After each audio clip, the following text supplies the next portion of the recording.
Good morning. Welcome. Thank you so much for joining us. I'm Lene Erickson. I run our politics unit at Third Way, and we are excited to have you here for your 1 hour of non-impeachment programming today. So we're not going to talk about impeachment at all unless you bring it up in the Q&A. You may know we've been conducting quarterly primary polls of these Democratic voters that are going to very soon finally start voting. We've been doing them all year long with David Binder Research and tracking the attitudes of Democratic primary voters nationwide to see how they track with the actual primary conversation that's been going on. And I just counted on the way over, we are now just over 6 weeks away from Iowa. So at some point in the near future, people are actually going to start voting. So it seems really exciting now to start digging into how primary voters are feeling and what they're thinking about the candidates and about the race. So I will start with just a couple of key data points, and then I'm going to turn it over to a lovely panel that is going to talk about these data points and other things that they've seen, and maybe give you some new insights you haven't heard. So a few highlights from the poll.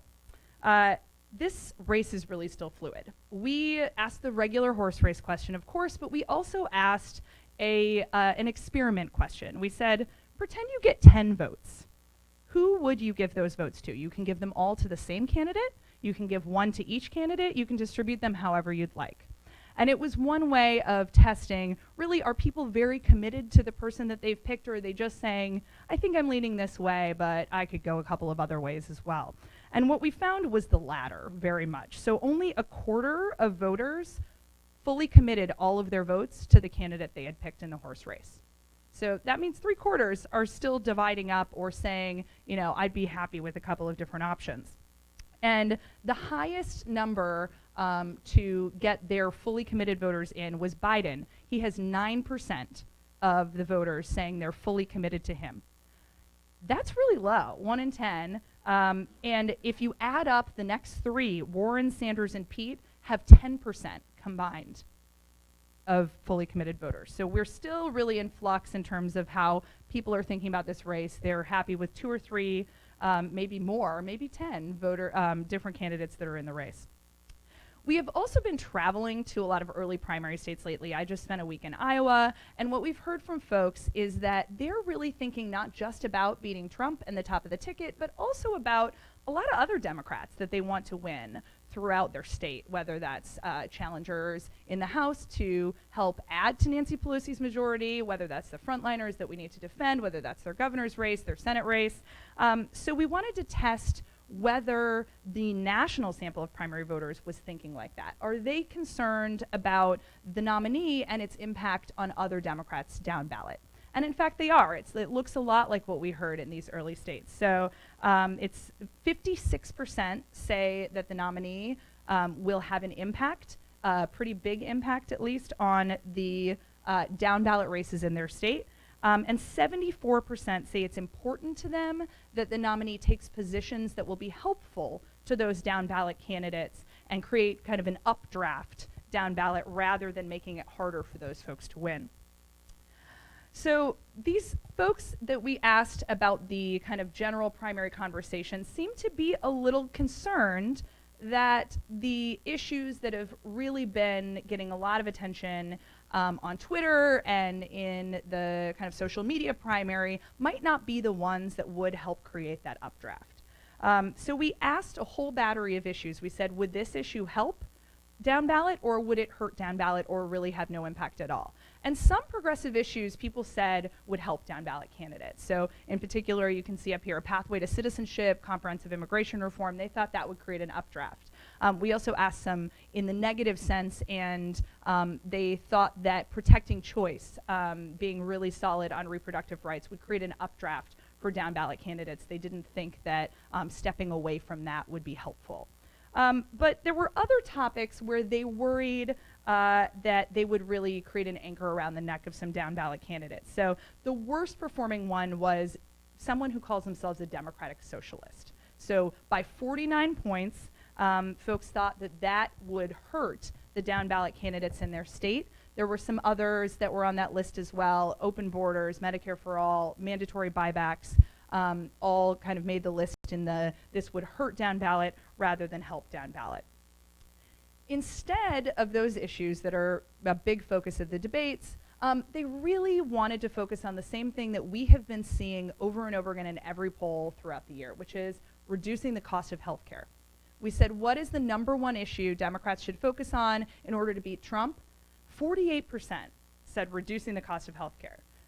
And that's actually gone up and up and up over the year throughout the polls. It's been at the top every single time, but it's consolidating. Medicare for All is at the bottom. You can see it actually almost halved since our last poll. So it was at 22% in this question, the last poll. It's now at 13%. So when folks are talking about healthcare, they really are focused on cost, not necessarily the exact plan in terms of how we're going to get everyone else access. And they are hoping that these issues can really create a broad coalition that can both obviously beat Trump, but then help us in this whole range of races up and down the state and federal races. So 7 in 10 say they want a candidate who appeals to a broad range of voters. That could include some folks that had actually pulled the lever for Trump last time around. And 7 in 10 say they want somebody who will unify the country rather than someone who's really focused on kind of fighting for a cause. So that's a few highlights from the data. The poll is released this morning, so you can dig into more of it later. But I'm sure folks have a lot of other data points that they've been looking at. And so we have some fantastic panelists here who know all about winning races down ballot. And I'm excited to hear what they think about this data and what they've seen. And so with that, I will turn it over to Ryan Pagalis, who is our senior policy analyst at Third Way, and he will introduce our esteemed panel. Hey folks, so I will, let's see, yeah, let me call up the panelists like we're like game show style, I guess. Sure. Let's all come up and then we can introduce, I guess. Yep. Sorry. Just gonna do it Price is Right style first. Well, yeah.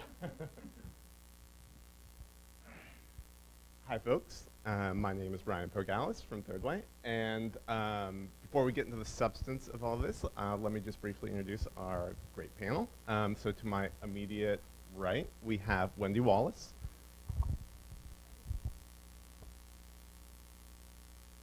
Wendi is the Deputy Executive Director of the DPA. That's the party committee with 9 pickups in the Trump era, I think. Yeah. That's correct. Before joining the DPA, Wendi had senior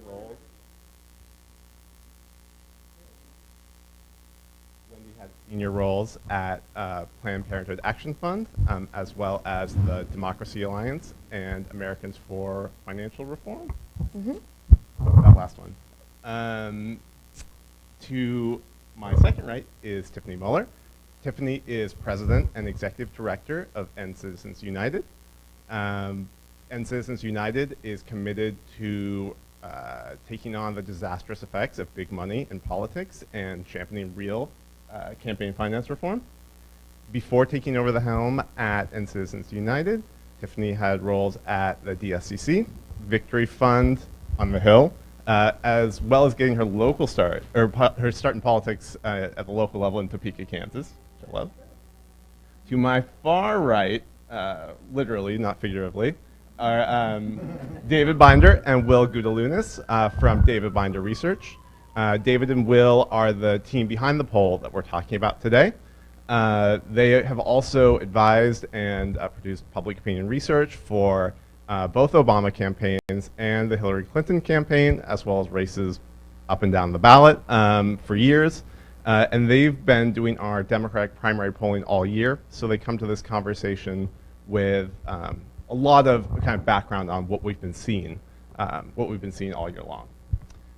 So just to kick things off, as Lene mentioned, we've been going around the country for the last few months meeting with state Democratic leaders, and they keep telling us that they are looking for a nominee who can create an updraft down ballot in 2020.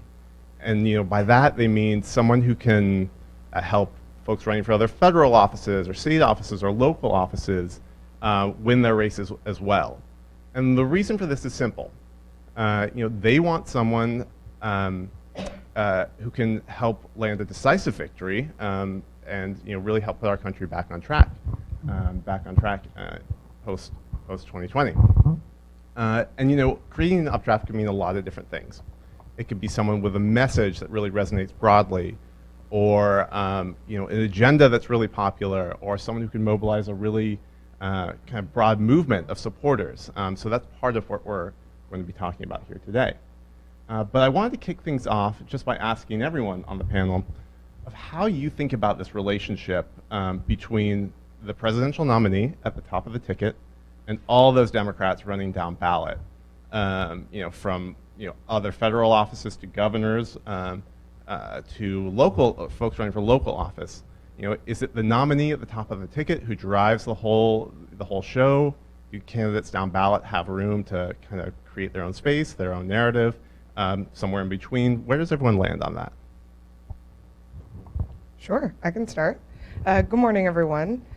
I think this is a really interesting question, and there's no doubt, I think, that whoever is at the top of the ticket, whether it is in a presidential year or in a midterm year or in an off-cycle election year, has a huge impact on what happens down ballot. And I think particularly in a presidential year, it can be really difficult to overcome the performance of the top of the ticket. I think we saw a lot of this in 2016, where we had races where people down ballot are outperforming the top of the ticket, but still losing, because the drag coming from the top of the ticket was so great that you could, if the top of the ticket is losing your state by 9 points, and you outperform the top of the ticket by 5 or 6 points, you can still lose. And so we saw a lot of close races like that.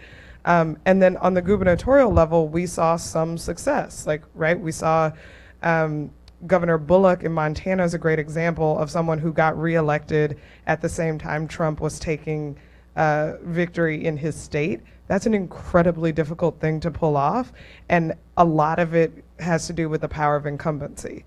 I don't know that if that was an open seat, that success would have been the same. I think people sort of knew what they were getting. He was an incredibly popular governor. We are going into an open seat race in Montana in 2020, and this is a concern. We know that candidates can have breakout moments.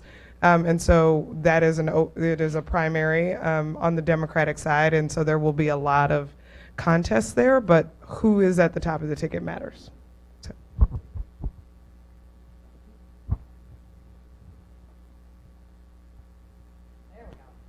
If I can figure it out. Good morning. Thanks so much for having me today. I couldn't agree with Wendi more. Who's at the top of the ticket is going to matter, and it's going to help drive the narrative kind of writ large. But we know that authentic candidates who really appeal to their district, well, whether that's a House district or a Senate seat or a governor or a statewide, can find ways to define themselves and to win, even in whether there is an updraft or a downdraft coming from the presidential. 2016 is a good example of this. We lost the presidency and we picked up 6 seats in the House at the same time. And I think we often forget that, right? Like, we actually picked up seats. Nobody calls that a success, but there was also ways to figure out how to carve out wins even within that. So I think we saw this a lot in 2018 as well, where you had seats that that flipped from red to blue that are in very, very heavily Republican or Trump districts, where, yes, part of it is about the wave, but more importantly, it was about those candidates. And it was about the trust that they built with voters and how they reinstilled faith in their voters in those districts, and the retail politics that they did, and working day in and day out. So there's no doubt that the presidential impacts everything up and down the ballot, but it doesn't control all of the outcomes. And you still have some ability to define yourself within that.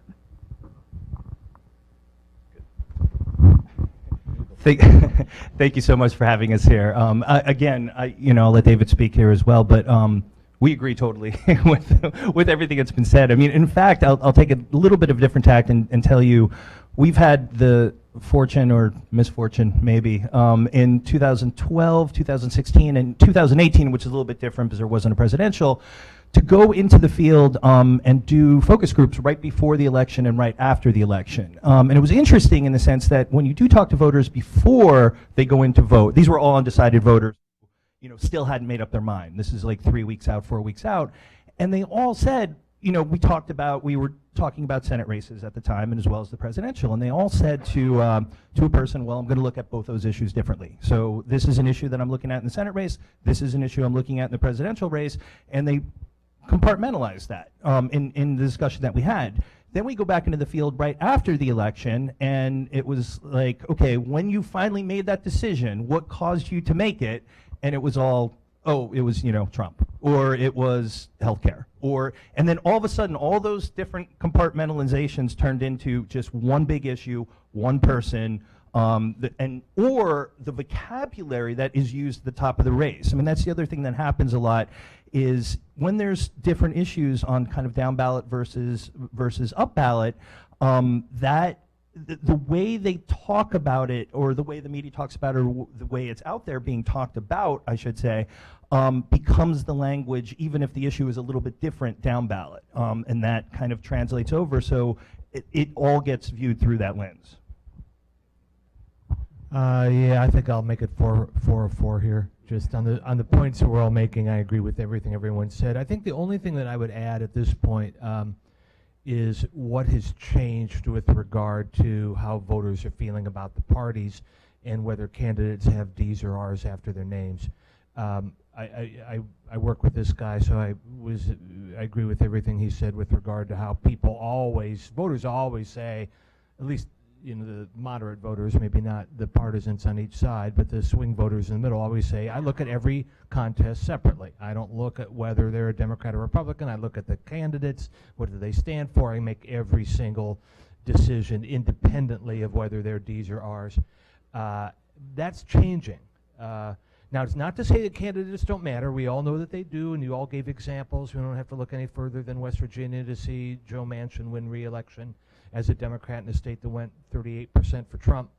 But we are also now seeing, because of Trump, voters saying, we really got to make a change, and we really need to get, on both sides, Democrats saying, we need to get Democrats out of the Democrats elected to the majority of the Senate to a greater degree than they were saying 4 or 8 years ago, just because now they're a little bit more conscious of Republicans standing up for Trump. And then I have to say, on the Republican side, we're hearing the same thing, with Republicans saying the Democrats have to go, they're obstructionists, they're all about Trump, they're not about doing what the people's choice is, or the people's bidding is, so we have to elect Republicans up and down the ballot. So there's no question that I think the partisanship is growing, and that voters on both sides are saying, paying a little bit more attention to whether their candidates are D's and R's down the ballot. However, the bottom line is that they still look at individual races independently, and the degree to which the presidential nominee at the top of the ticket is causing turnout, causing motivation, will impact all the down ballot races accordingly. Thank you. So going back to Lene's presentation briefly, she mentioned 2 key data points. One that is that a majority of voters really recognize that there's this down ballot impact. And the second is that about 3 in 4 think it's really important for whoever the nominee is to embrace positions that can help those down ballot Dems. My question to you all, and this one can be a jump ball, is have voters always been this conscious of these kind of electoral dynamics going on in races? Or is this kind of voter as pundit phenomenon really a product of people really wanting to get rid of Trump, this kind of era of politics? What's going on there? Should I jump in?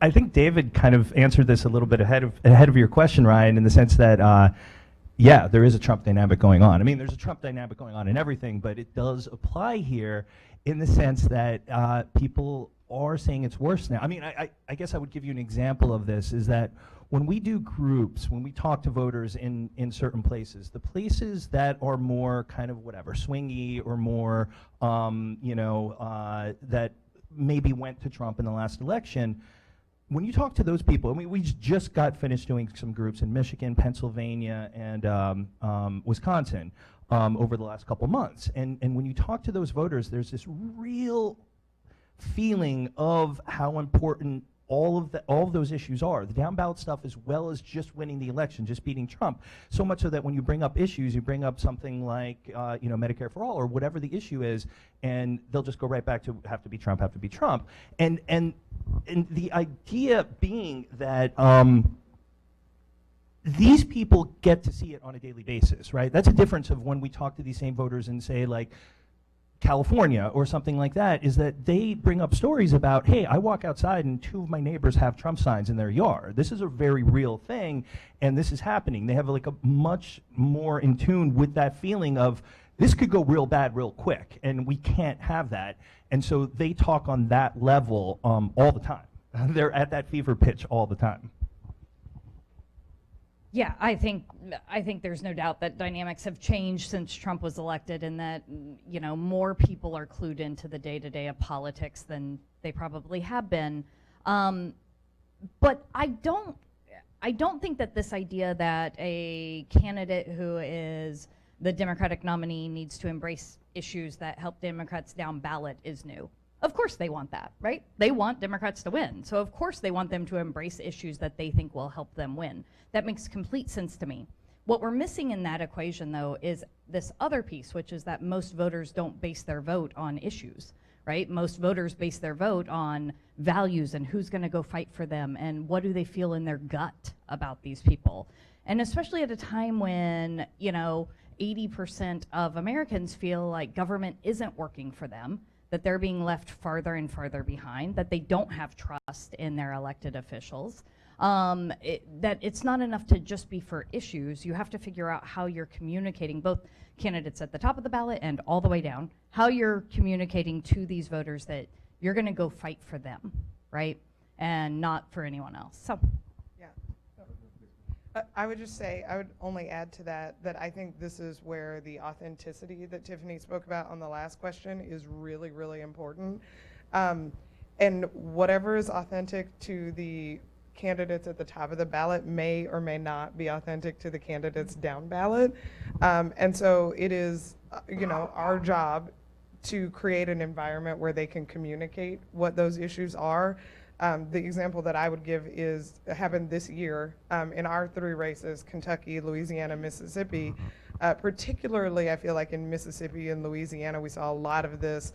And the governor said last week at a meeting, the governor of Louisiana, Governor Edwards, was like, they really tried to make it look in ads like I was best friends with Nancy Pelosi. Like they did everything possible to tie him to Nancy Pelosi, make him, a member of the squad, make it like he flew to DC every day, had lunch with them, and then flew back to Baton Rouge. Nothing could be farther from the truth. Obviously, that would just be logistically difficult, but I don't think that, but his own authenticity and who he was as a person was a thing they were able to communicate. I mean, they attacked him on everything, military record, you name it. And I think when down ballot candidates are able to communicate where they stand on issues, it may not line up with the top of the ticket, but that's can be okay in circumstances where they're able to fully communicate with the voters. One more.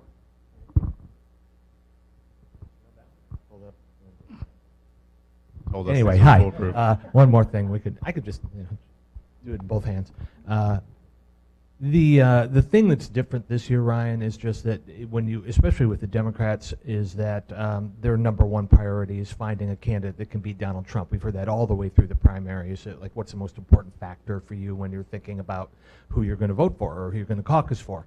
And now we do see a little bit more, I believe, of this punditry in the sense that in focus groups and other places, voters will say, well, will that candidate's policy be something that'll be an albatross when we run in a general election? And they don't necessarily talk about down-ballot races, but they are talking about the potential of losing the presidential race. It's going to impact all the down-ballot races. And the example that I think the best example that's Medicare for All, in which earlier in the year Democratic primary voters seemed very strong, at least in our focus group, saying that we have to change the healthcare system. And then all of a sudden you hear people saying, well, think back to 2010 when Obamacare was an albatross. It was used to sink Democrats all up and down the ballot. If we do Medicare for All in 2020, won't the Republicans start to hang that over the heads of all Democratic candidates to the point where they'll be running ads scaring people, saying it's going to be disruption, it's going to be huge costs, you're going to lose your health insurance, you're going to lose your doctor, to the point where Democrats might suffer not only at the top of the ticket but all the way down. So we are hearing a little bit more of that now, because I think Democrats at least are more clued into how we can't do anything. We need to be sensitive to any policy position that is potentially going to be give a gift to the Republicans to go after swing voters and scare them to the point that they end up voting for Republicans all the way down the ticket. Thank you. So I want to follow up briefly on what Tiffany mentioned about values. One finding from our poll was that we asked folks what was on their first 100 days priorities for a new Democratic administration. And one of the top 3 issues that they mentioned was cleaning up corruption in Washington, which I take as kind of an analog for a lot of Tiffany's work. Thanks for the softball. Yeah. So A, which I think is self-evident, is that an issue that could work down ballot. But the real question is, what are those values that you would urge folks to communicate if they're trying to use that as an issue that could work up and down the ballot? Yeah. Again, thanks for the softball. This isn't, cleaning up political corruption is, we have seen over the past 2.5 years, normally the number 1 or number 2 issue priority among all voters, tied with making healthcare more affordable. And it's almost always number 1 with independent and swing voters, right? This issue isn't just a good policy issue. More importantly, it's a winning political issue, and it is key to how we help take back the House in 2018. What I think the story that's not often told about the 2018 elections is, yes, folks were absolutely out there talking about healthcare, and they needed to be. You know what else the folks who flip seats from red to blue were talking about? They were talking about getting money out of politics, cleaning up corruption, and fighting for the people. So more than half of folks who flip seats from red to blue ran their own broadcast TV ads on these issues, which I think is just a often overlooked piece of how we helped win these seats.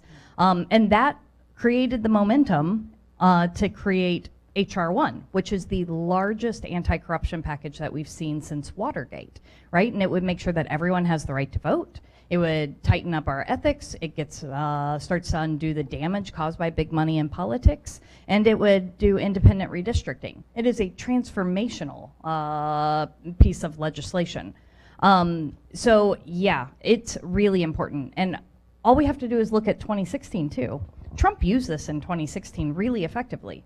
Drain the swamp, I'm gonna go clean up the rigged system, I'm gonna break the system, right? Those same independent and non-college voters who are moved on this issue were the ones that Trump was talking to in 2016. And I think that we overlooked the power of the issue in 2016. And I think we saw the power of the issue in 2018. And candidates up and down the ballot need to be using it in 2020 because it is truly incredibly important to voters. Voters also really understand the connection between it and every other issue they care about. So let's say climate change is one of their main concerns. They understand how oil and gas money flooding into the system has created a situation where we're not making any progress on climate change, or universal background checks, right? And how NRA money has really kept us from being able to make that happen. So yes, again, thanks for the softball. Of course. So jumping back to this pundit theme for a moment, do we think that voters are good pundits? And by that, let me just give an example. That assumes there's such a thing as a good pundit. That's very true. But wait, we're up here on this panel. Oops. Yeah, that's a very good question, I should say. So when I touched on this briefly in our presentation, is that on issues like healthcare and immigration, voters are overwhelmingly supportive of giving undocumented immigrants, Democratic voters, I should say, giving undocumented immigrants access to health care in this country, just like every other American. They support undocumented immigrants' right to buy into our system. But they're very concerned from an electoral down ballot perspective what just giving all undocumented immigrants health care would do for Democrats up and down the ballot. So my question is, do we think that voters are drawing the right lines on tough issues in 2020? And how are they drawing those lines? On values, as Tiffany mentioned, or on using other criteria?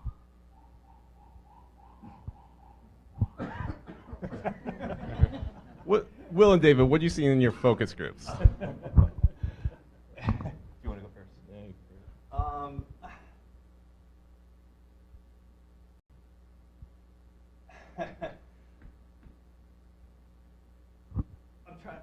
I'm formulating the question again, Ryan. Go ahead. Well, I would just say that voters always have issues that they put at the top of their list. They have values that they base their lists on. I don't know that they're good pundits to the point where they're thinking more of how they're going to play with the rest of the electorate more than how it's going to affect me and my family. And that's always been what voters look at first. When we talk about health care, it's what's it going to mean to me? Is it going to increase my costs or affect my choice? At the same time, I do think, as I said before, that voters are a little bit more in pundit mode now than they were before because, at least on the Democratic side, their number one criteria is trying to figure out what's going to play to the larger electorate. And they are thinking a little bit more about, well, are independent voters or, the people next to me that have the Trump signs outside out in front of their house, are they going to be impacted by whatever this issue is? But I still think the bottom line is, and you're right, there are no good pundits. But I still think the bottom line is that voters are still looking at how are these issues going to impact me and my family, and that's why when you go back to the charts that Lene put up there, the top ones that they care about are gun safety and health care and things that they think will potentially impact them and their family. So the policies and values that they hold are primarily what's going to be best for me, what's going to make a difference in my life, and make sure that I have economic security, I have health care, and my kids are safe, and those sorts of things generally take precedence over kind of thinking about how do particular issues play with the other people out there in the world, in the electorate. No, it is.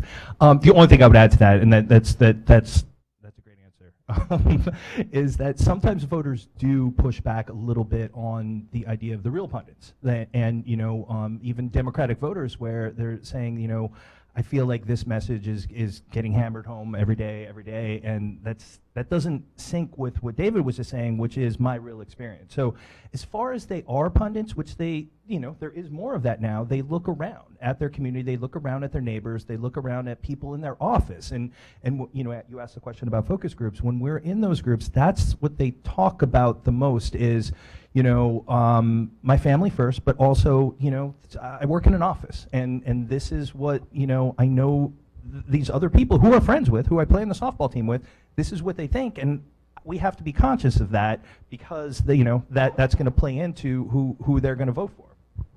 Can I just jump in on that last point? I think one of the things that we saw this year in Kentucky specifically was that sense of community coming out. It was very easy to unify people against Matt Bevin because he was so terrible. But one of the gifts that Bevin gave us was attacking teachers. And we saw a lot coming out with voters in Kentucky because either their sister was a teacher, their wife or husband was a teacher, their brother's a teacher, their uncle's a teacher. Everyone either is or knows a teacher or has a child in school, right? And so what happened was you had this amazing sense of community that rallied people together for who was going to stand up for teachers, thereby standing up for our children to make Kentucky better. And so I do think things like that resonate with voters, and that is where you see the values translate to votes. Wonderful, thank you. Going right back to you, Wendi, sorry. Great. You just mentioned a couple of high-profile wins for DGA this year, and track record over the last few years of a number of great wins. are there some kind of under the radar issues? I know Kentucky and Louisiana are kind of unique states, but thinking more broadly, some under the radar issues, what you think could really resonate up and down the ballot? Not really, no.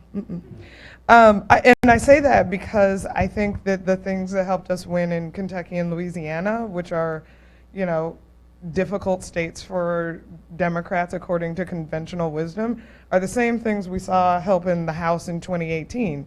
Healthcare. In both Kentucky and Louisiana, we were facing opponents who were threatening to take away people's health care. In Louisiana's case, repeal Medicaid expansion, which would have had a huge and devastating impact on their healthcare system. So healthcare, education, as I mentioned before, in both in Louisiana and Kentucky, was huge. And so these are like the real, and I don't love this phrase, but kitchen table issues, like this is what keeps people up at night. And those were the same things that we saw help take people to victory in Michigan, Wisconsin, Illinois, where we had flips, New Mexico, Nevada. So yes, I don't really feel like they're under the radar issues necessarily, because they're the things we all know. I think it is the degree and the level to which we are discussing them. And I do think there is a little bit of a disconnect between what gets discussed at the federal level and how people see federal level politics impacting their day-to-day, and how people see state level, particularly statewide at the gubernatorial level, impact on their day-to-day, and they want slightly different answers from each, but the issues are largely the same.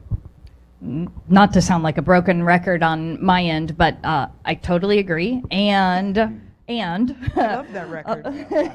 it's a hit. Yeah.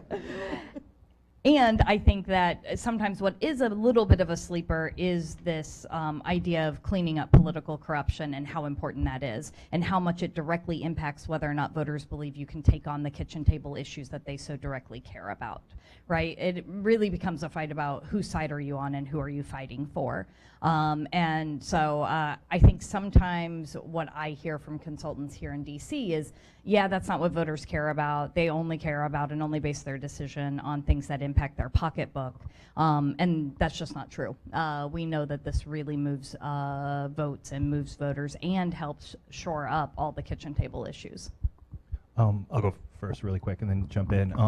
I agree totally with those issues, and we saw it, when Lene was going through the survey in terms of healthcare still being at the top, and that's something that comes up as soon as we bring up issues in any qualitative setting. That's the first thing everybody mentions. But I guess to answer the question just in terms of kind of underneath stuff, there's two kind of themes I think that are going on underneath a little bit that play into all those issues, as you were mentioning before, in terms of this is all interlinked on some level. And one is just, and this came out in the survey a lot, when you get this, not to hype up the survey here or anything, but when you do get the release, there are a number of questions in there where they're trade-off questions about, do you want kind of these ideas of, fighting for this, even if it's a difficult kind of policy or philosophy or whatever it is, or do you want some more unity in the country? And even though everyone is very pessimistic about this unity actually happening again, people still want it. So they do respond very positively when candidates do talk about kind of at least attempting to bring us back together in some sense again. So that's something that, when that's tied with some of these other issues, it does supercharge them to some degree that makes them bigger issues. And the other one is one I mentioned earlier, and again, not to I'm a hype man for third way here, but we did work last year where we went to some rural areas, some suburban areas, and just talked about some of the fears that they were feeling and the kind of lack of opportunity in these areas or whatever. And it's not that there's necessarily an answer to that, but just when candidates do talk in a way that they understand that is an issue, that opens up the door for so many of these other things that we're talking about, that they understand. If they feel that candidate understands the fears that people have right now about their future, about their kids' future, in being passed up in this kind of hyper-moving tech world, that really opens the door to a conversation and considering that candidate. Two real quick sleeper issues that we hear about sometimes that politicians don't talk about that much, and they're not partisan issues, but they are infrastructure and housing are bubbling up a lot throughout the country now. Infrastructure is interesting in the sense that Donald Trump said he was going to do something about infrastructure. It was something that maybe Democrats would have worked with him on. Nothing happened. And voters are still talking all around the country about the problems that they have with the roads and freeways, fear about bridges collapsing, as we saw in Minnesota, and in some cases, even water and water infrastructure is an issue that they feel the country's neglected.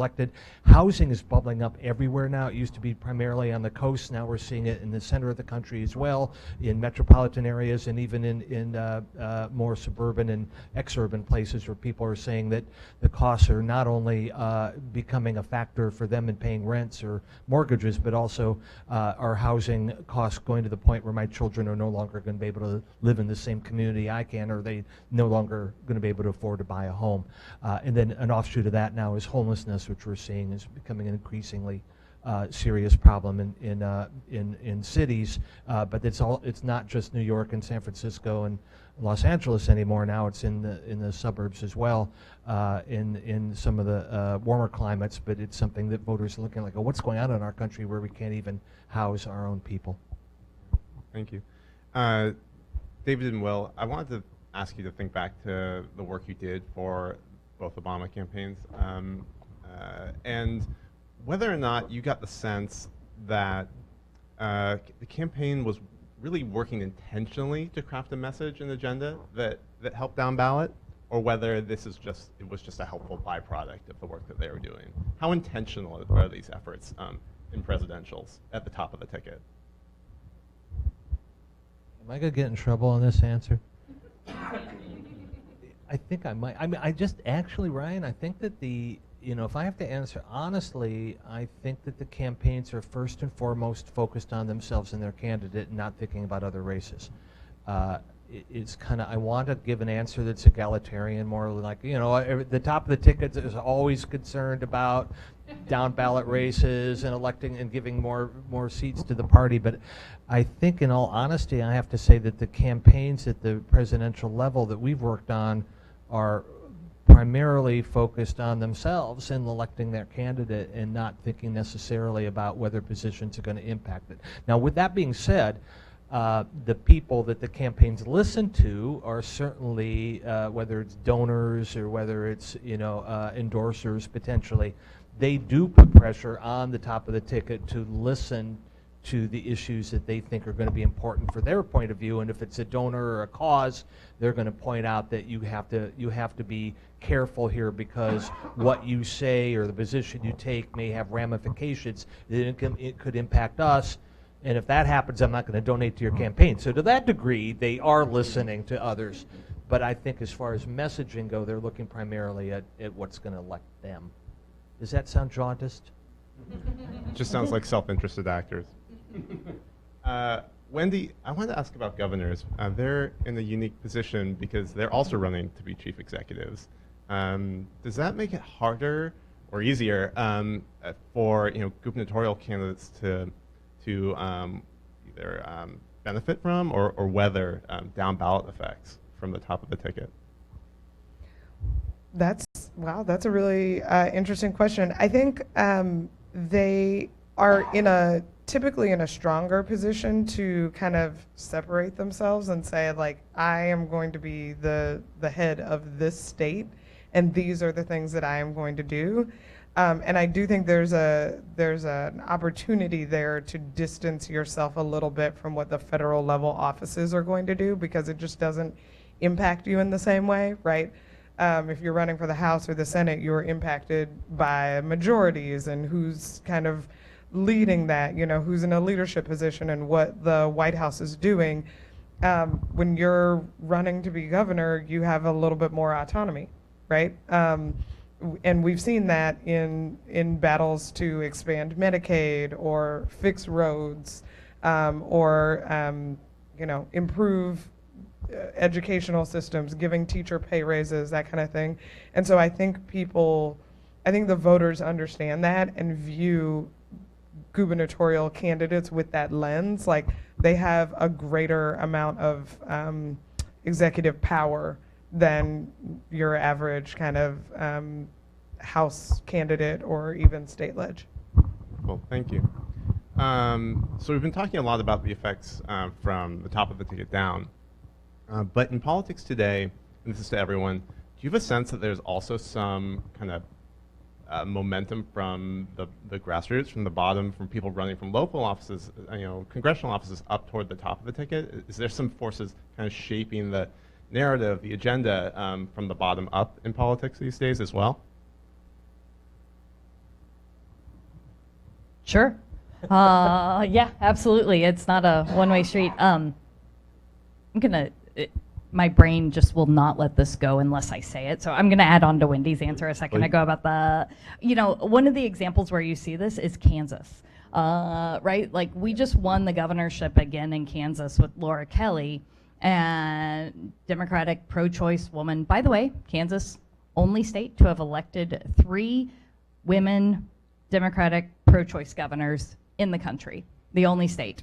Joan Finney, Kathleen Sebelius, Laura Kelly. And Woo! woo-woo! And people are always shocked. They're like, oh my goodness, you elected a Democrat in Kansas.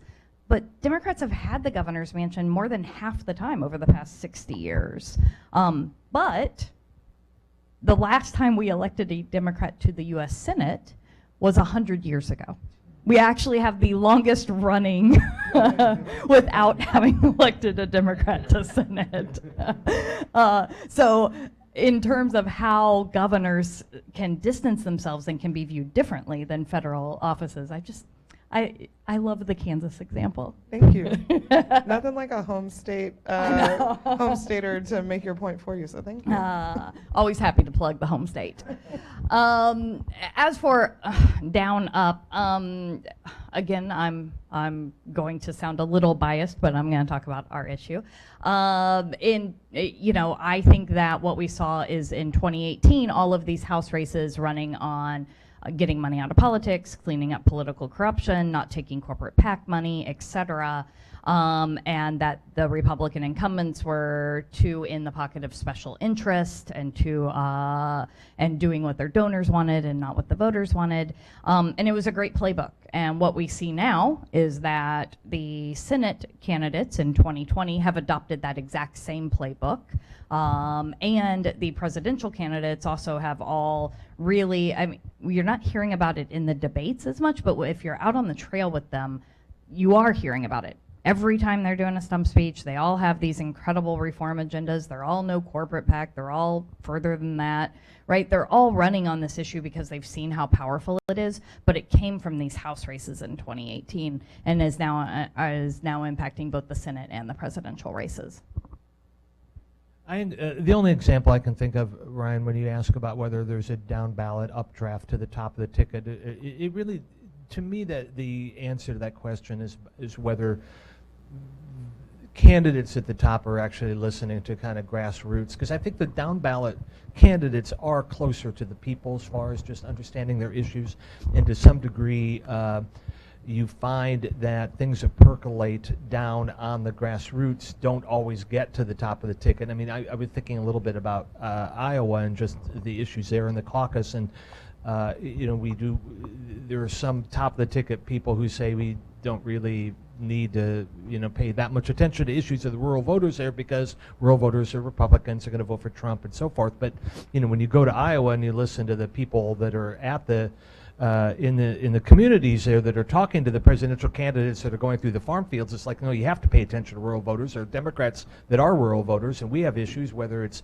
ethanol or trade or the things that sometimes are impacting people in rural Iowa that will never be impacted or never get to the top of the talking points of the presidential candidates. We do see some examples there of that happening because the down ballot candidates or the voters that are impacting places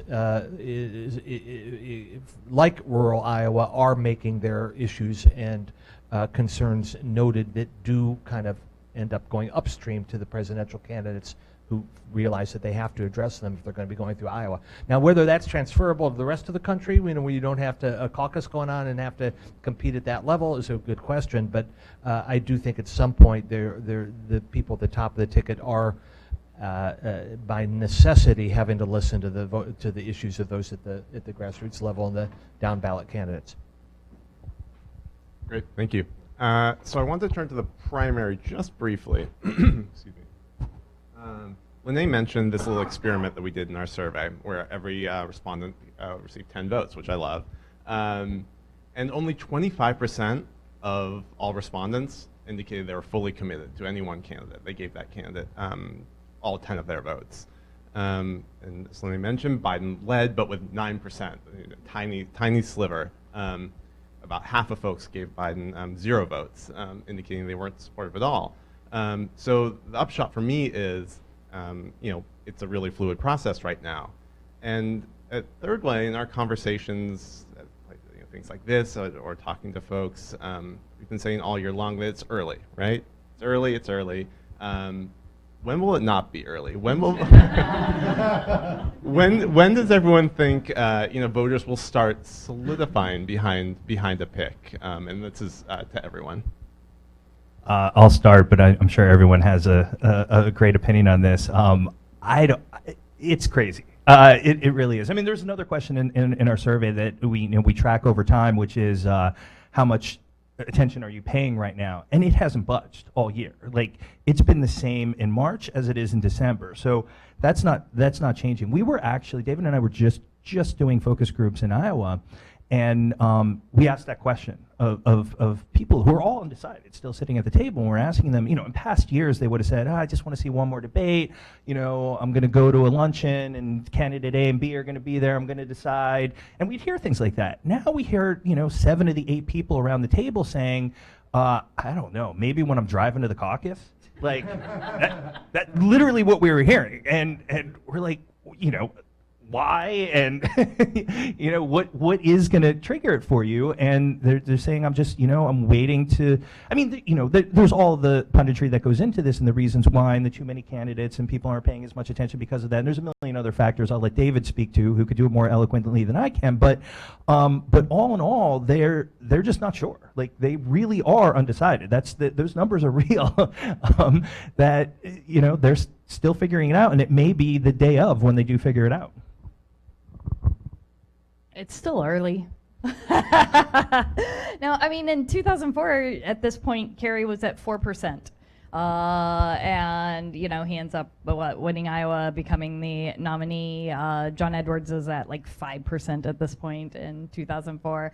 I think that outside of Iowa, which is its own special thing, I think voters start to firm up after voting starts, right? So voting starts the first week of February, and I think we're going to see things start to firm up more once we see Iowa and New Hampshire and Nevada and South Carolina going, just like we had before. Because then all of those electability questions and all of those doubts, some of those get put aside because they say, oh, look, other people are voting for that person, or they seem to have momentum, or whatever it is. Yeah, I'm really glad that you said that, because my answer was going to be Iowa. I think exactly what Tiffany said, like, people will start to really solidify opinions once somebody else has voted. It's like no one wanting to be the first person to go through the buffet. It's like that. So, like, once somebody else agrees to go first, you're like, oh, I'll come too. Like, I think that is what we're going to see. I also think we've been saying it's early for so long because we started earlier than ever. I mean, this may not be historically accurate, but I feel like with Elizabeth Warren declaring on like New Year's Eve of last year, we've actually been in this for a solid year. No one has picked up a ballot, no one's printed anything, no one has gone to a caucus site. And so it is still early. It's just been early for a really long time. And I definitely And we're all exhausted. We're all exhausted, and definitely nobody's waiting for another debate to make their decision. But yeah, Iowa. Wonderful, thank you. And John Delaney's been running for like 2 years or something. Correct, yeah. It's You're been right. going on forever. You know what? I should not have disrespected the congressman like that. Sorry about that. Yep. It's easy to forget sometimes. So I wanted, before going to questions, I wanted to, again, throw one to everyone and just ask if folks can think of an example of a candidate campaign in the past that really done a successful job of creating that updraft for down ballot Democrats. I mean, I guess you could answer in the negative too. Someone who created a really bad downdraft, but that wouldn't be the best way to end on, I guess. So yeah, just an example of a candidate at the top of the ticket who was really successful in this regard, and how you felt like they did it.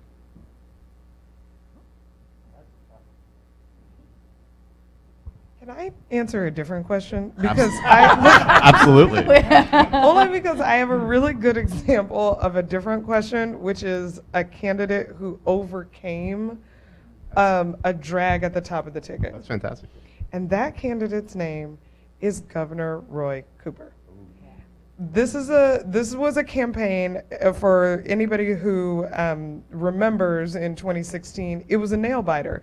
It was down to the wire. There were it was one of those situations where we didn't know on election night. We knew Hillary lost North Carolina. We knew the Senate race did not go our way. It was one of those situations, which we're going to have again, in North Carolina, where everything was up on the ballot, and it's going to be a very crowded environment politically, and by a slither of a percent, Governor Cooper was able to surmount all of that and win this open seat for the governorship. And I really think that is a true testament to how candidates matter, message and authenticity matter. And so I think it's like a positive story about how you can overcome even when it looks bleak at the top of the ticket. And Ryan, I guess Will and I do a lot of work in California, and it's always I question using California as an example to answer any question, given it's such a unique place. But in 2018, Gavin Newsom was elected governor of California, and in that election, the Democrats won 2/3 of both the state assembly and the state senate, gaining seats in both, and then did an incredible transformation of congressional seats from red to blue, and wiping out all Republicans that used to have a stakehold in Orange County. Now, whether that was the top of the ticket or the national dynamic at the time that caused a huge anti-Trump turnout that ended up electing Democrats up and down the ballot, even at local levels, is an important question. But I think going back to Governor Newsom at that point, he had to take. His campaign had to pay attention to what was going on in the times, and because of the dynamic that was going on around the country, the top of the ticket had to tap into that and give voters a reason to come out and vote. And as I said, some of that may have been environmental. It would have been the case no matter who was the Democratic candidate. But I do think we have to give credit to the Democrats at the top of the ticket, in this case Newsom, for understanding how to tap into the sentiment that is in the environment around the election that would, in this case, bring out Democrat voters even in Orange County and in other places that ended up turning Republican congressional seats into Democratic seats. Let's add one thing really quickly, and this kind of goes off what David said. It's really up to those campaigns to be smart, right? And tap into the thing that's working and not tap into the things that aren't, right? So you mentioned when we worked for Obama, and even in 2008, when he was kind of still unproven or whatever, but drawing these massive crowds and everything, and it was mania. There were candidates that were kind of positioning themselves as, oh, this is the female Obama, this is the the Latino Obama, and so that was happening as candidates were trying to tap into that. Whereas in 2016 with Hillary, it wasn't a lot of people saying that they were the male Hillary. It was saying that we share this policy with her. So tapping into the fact that she had a lot of popular policy points. So it's really up to those campaigns to make sure they do the smart thing and capitalize on the things that are working and kind of shying away from the things that aren't. Did I very much went to a literal like, so which ones have, and right, like I think Obama 2008 is a great example of an updraft and winning across the country, and what we only lost 2 House incumbents, I think, that year. Again, one of them was from Kansas. This is why I know this. 04, Bush's reelect, he created an updraft. I despise myself for saying that, but so I think about like times like that.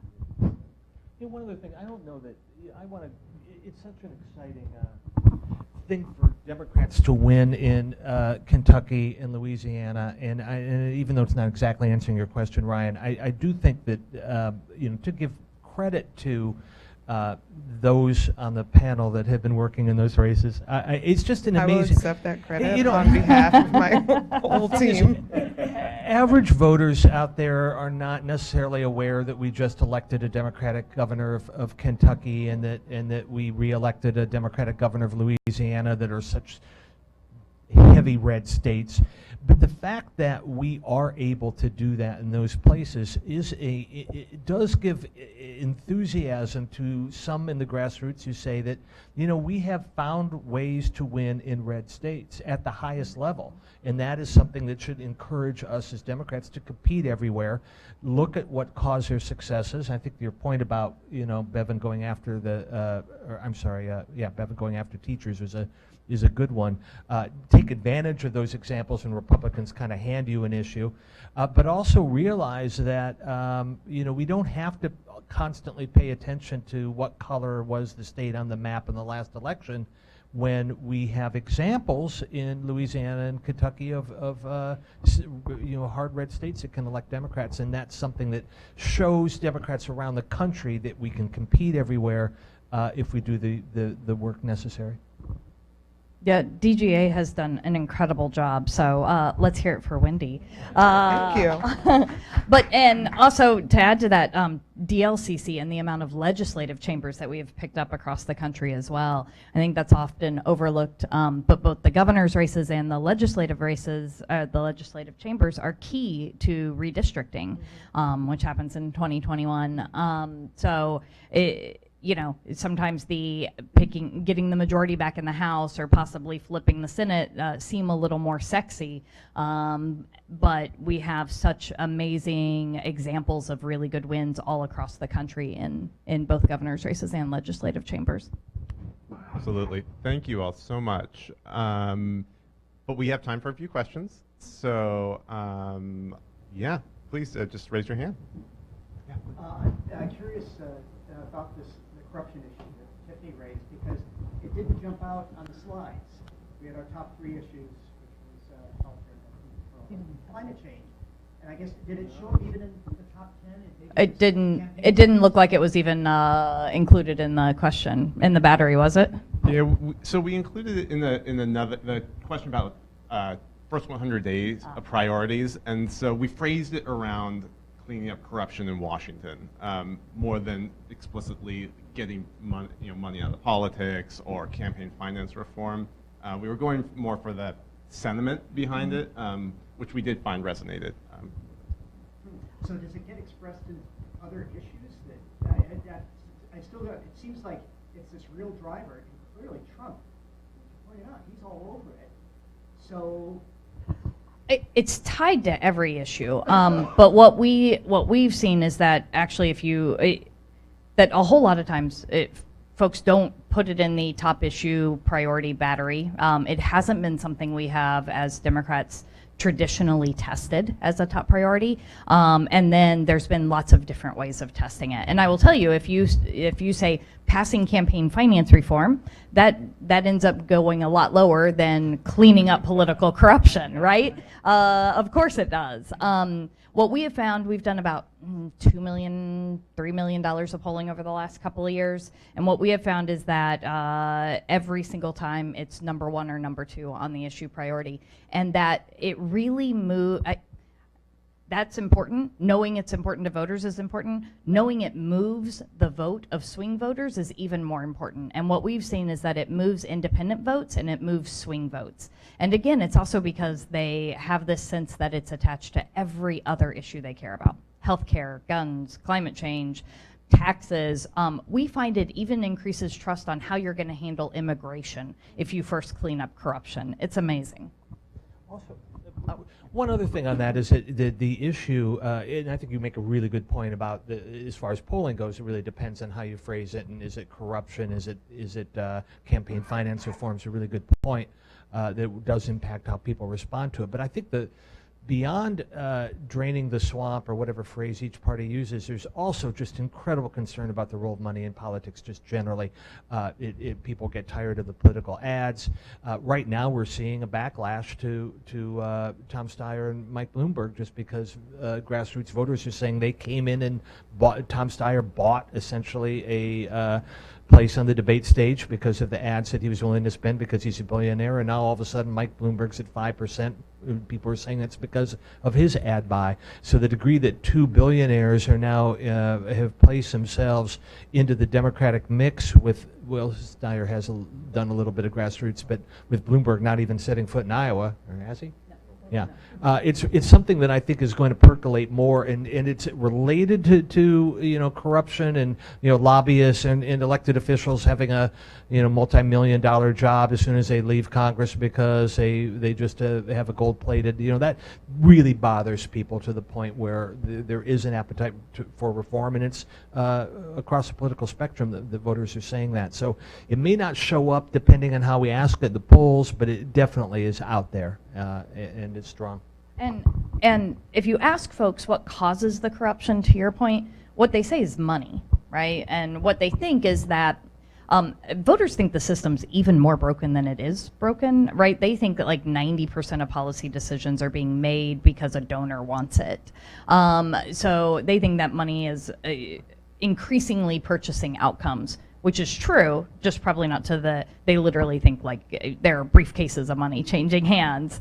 But yeah, I mean, we're coming up on the 10-year anniversary of Citizens United, and we are naive if we think this hasn't impacted our politics or the way that voters view government and faith in government and elected officials. And this is what we fight to try to overturn every day, but it absolutely is a powerful message with voters. Thank you. There's a question, B. Yeah, I was going to ask about the tension between communicating on issues and communicating on kind of values and character. I work with candidates, I also work with issue groups, and I think, because a lot of times when we're communicating, trying to communicate on kind of who the candidate is, their values, and all of that, people start demanding, but I want to see where they are. And then we start going down the issue group, and it's like, we get fired, especially at healthcare. And we've essentially set up this past year as this, are you going to which is now shifting, right? So can you just talk about that specific, and then kind of the second part of that is like thinking about Trump. Everybody knows everything about the guy. Everything is like, you can't say anything about his character that people don't already know. You're not going to want to change anything. Is there a, if you all had a piece of advice to give to like all of candidates, all the issue groups, and you would say, go fight on your issues with the people who care about healthcare and this thing that impact their life, or we need an all-out war just on Trump corruption, we got to clean it out. What would you say? All right, well, I'll take the first part of your question first, and just say, I think where we have seen success, and where I've seen success at other organizations, is trying to weave the two together and being able to tell a real story about the candidate as it relates to the issues. I mean, I think we've seen with multiple candidates some really compelling healthcare stories. It turns out that everyone has a healthcare story, and most people's has something to do with getting sick and not being able to afford to be sick. And so like for issues like that, it's a little bit easier, kind of like low-hanging fruit, to be able to talk about yourself and your stance. Other issues can be more complicated depending on your candidate, depending on what it is. But I think the more you can try to weave them together instead of trading them off, the better. So that would be my advice. On the Trump piece, I think one, we talk a lot about how to not, there is an assessment of 2016 where there was too much leaning into he's bad, he's terrible, so you should vote for me. And so it's like, you can say all the reasons why he's bad, but you have to also give people the reasons why you're good and like why they should be voting for you.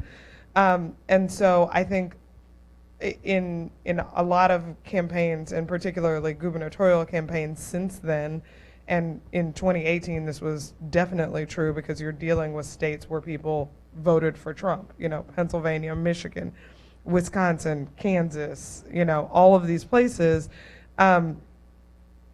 Beating up on Trump is not helpful, like generally. So rather than do that, again, positive messaging on why you're the person that we should be voting for.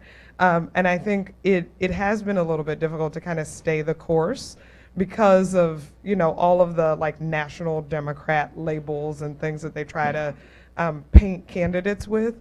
But to the extent where we have seen success is, you're in Michigan and the roads are terrible and Governor Whitmer is like, we're going to fix the damn roads. That was the thing that resonated with people because they're on the road every single day being like, this is terrible.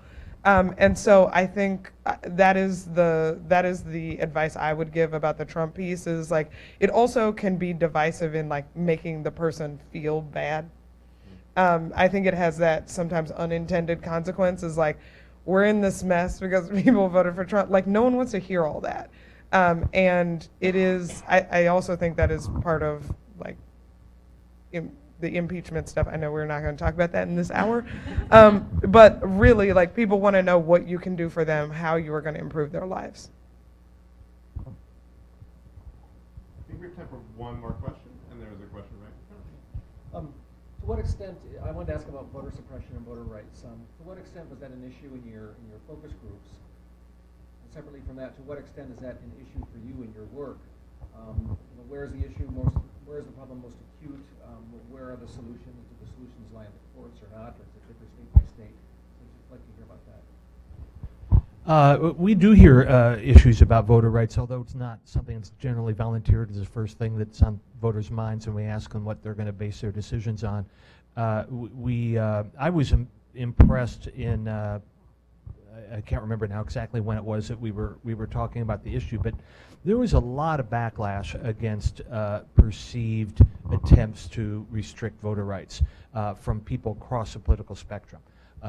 Voters tend to think that this is the cornerstone of democracy, is our right to vote, and attempts to make it harder for people to vote are cynical and against the American system.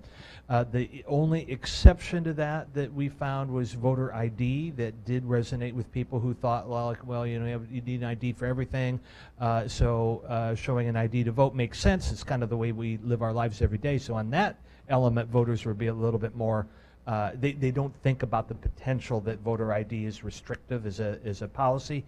But on everything else, same-day registration, automatic voter registration, the Republicans are really in a difficult position saying that we need this to protect against fraud because most voters don't see widespread fraud just by opening up early voting places and making automatic registration and things like that. So it's not at the top of voters' lists as far as what's going to cause them to make a decision on a candidate they're going to vote for, but it is something that I think if it was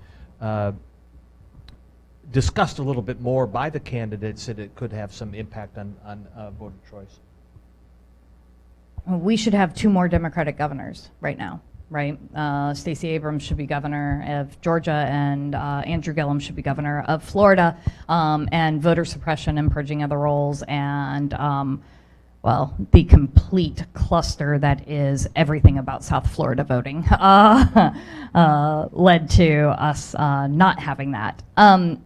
Voting rights is really, really important to our work.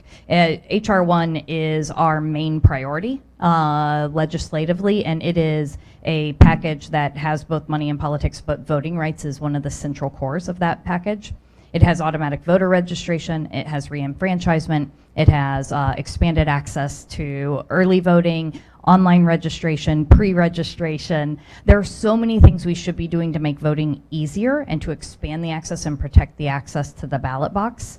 And voters support it, right? Like, it isn't always the first thing that they talk about, but when we have it on the ballot, we pass it, right? Florida just passed re-enfranchisement for 1.5 million people. And now we're having to fight basically poll taxes by the Republican statewide elected officials to get those folks re-registered and to get them access to the ballot box. This is an ongoing fight, but it is a crucial part of our democracy reform. And I agree with everything everyone has said. The only things I will add is it's incredibly difficult to name where it is the worst. I mean, obviously we have really tangible examples in Georgia and Florida. North Carolina has been in a voter suppression fight for years at this point. Texas, also huge voter suppression happening there. So, and I think like we see these pockets of opportunity that Republicans have seized to try to make voting more difficult. Southern states, Alabama, Mississippi, we heard over the past couple of cycles of DMVs closing. To your point about voter ID, it all seems, you know, I think it is difficult to talk to people about it because it seems like, oh, well, just get an ID. Like, we use IDs for everything. Well, if there are no, like, DMVs open within a 3-hour drive of where you live, how will you accomplish that? And so, like, there are these very real and tangible examples of voter suppression that we see throughout the country. The other piece that I would be remiss if I did not mention was earlier this week, the DGA, in conjunction with Fair Fight, actually launched an initiative called Every State, Every Vote.